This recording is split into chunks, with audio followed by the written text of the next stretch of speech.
শেখ হাসিনা আক্রান্ত, আক্রমণকারী নয়। এই ইউনূস আমাদের জাতীয় স্মৃতিসৌধে যায়নি, এই ইউনূস আমাদের শহীদ মিনারে যায় না, এই ইউনূস করোনা জাতীয় কোন দুর্যোগে এই দেশের মানুষের পাশে ছিল। আজকে ডক্টর ইউনূস শ্রমিকদের অর্থ আত্মসাৎকারী, তিনিও আজকে মাঠে নেমেছে।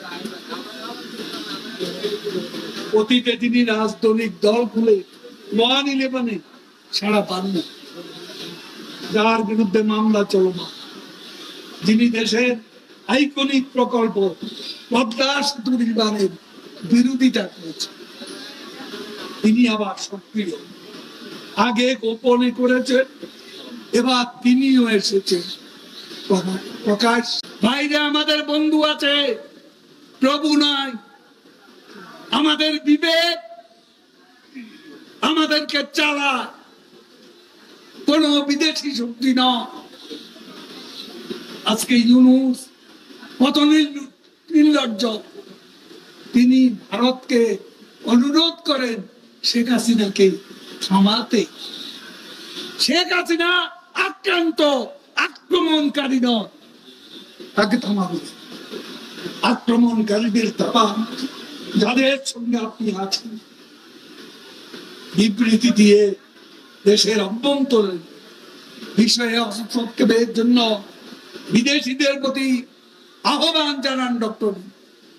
এই ইউনূস আমাদের জাতীয় স্মৃতিসৌধে যায়নি, এই ইউনূস আমাদের শহীদ মিনারে যায় না, এই ইউনূস করোনা জাতীয় কোন দুর্যোগে এই দেশের মানুষের পাশে ছিল।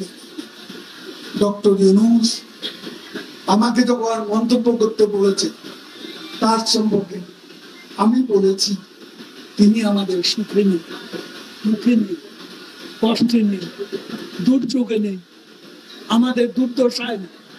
আমরা কেন তাকে নিয়ে অযথা ভাবব?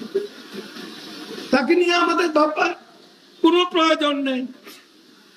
তিনি এবার সাক্ষাৎকালে নতুন নির্বাচন দাবি করেছে।